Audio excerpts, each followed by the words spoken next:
Are you ready? We are getting close to our first blooms of the year. This is April 8th, day 99. Before we get to the good growth, I want to show you some progress.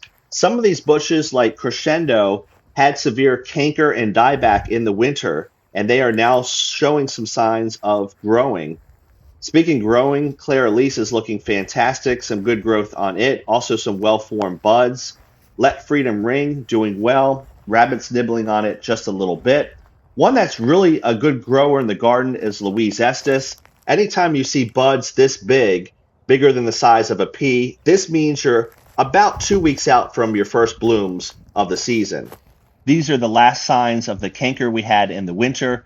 We'll continue to prune this out because these canes are dead, and continue to apply a fungicide Captan along the base of the rows via the roots. Not seeing any future growth of that fungus, so that's certainly good news. Marilyn Monroe looking good. Another good one is Mr. Caleb. This is a red rose.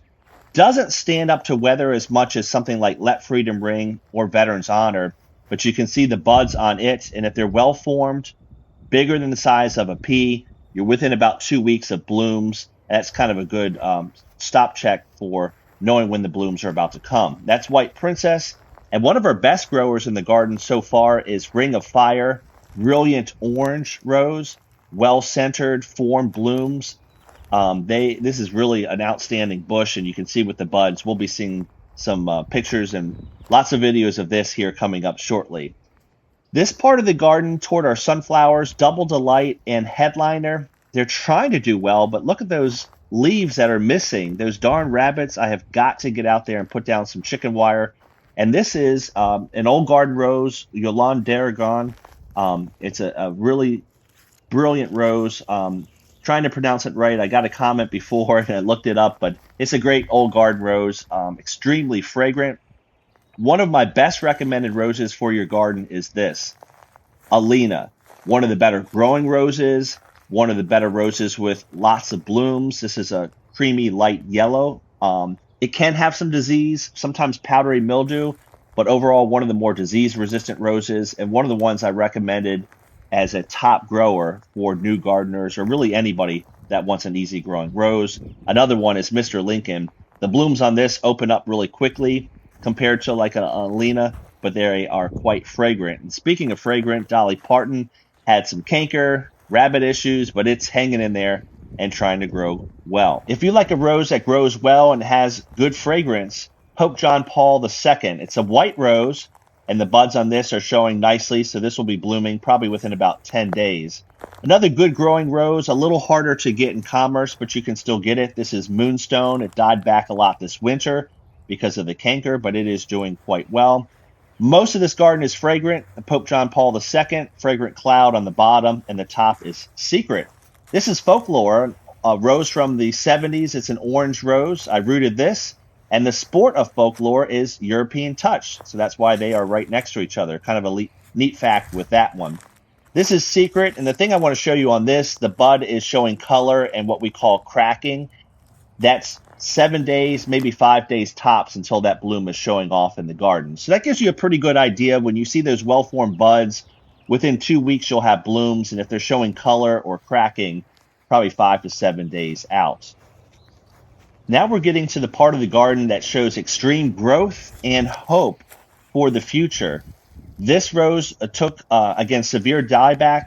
It's just one of many roses in the garden that was Maverick. This is Louise Estes, our second version. Look at that growth. Outstanding bud and leaves on the right half of the plant. On the left half of the plant, you can see the canker. Those canes are dead.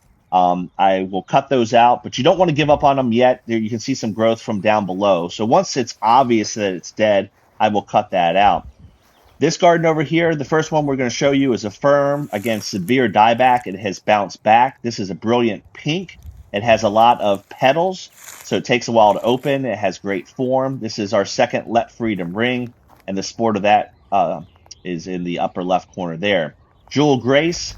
And then the upper right corner, Crystalline, it's a florist rose. It's been around for a long time, but I want to point out some of the growth on this. From the bud union, you can see on the left this nice basal break. So that is a good optimistic sign of growth on this bush. And as I rotate around, you got to see this. This is 2.5 feet. This is an extremely long cane and a well-formed bud.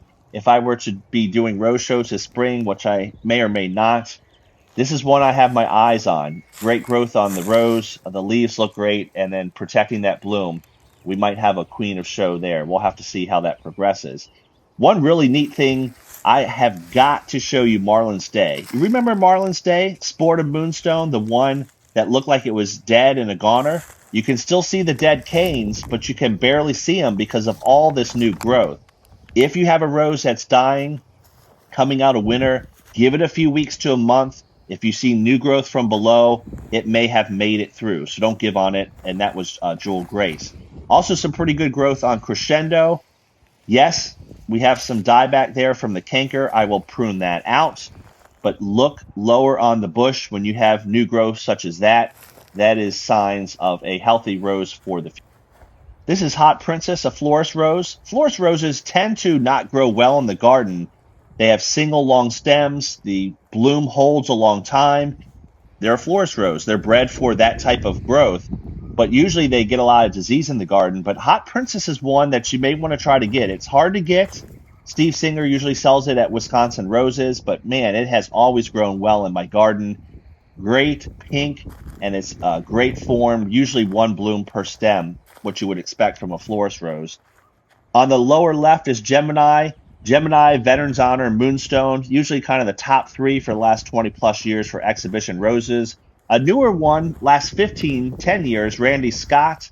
Severe dieback on this, but one cane is doing well. And then notice some canker there, but look at that. Just like we saw with Marlin's Day, some growth near the bud union. So that's signs of a prosperous future. There's Veterans Honor.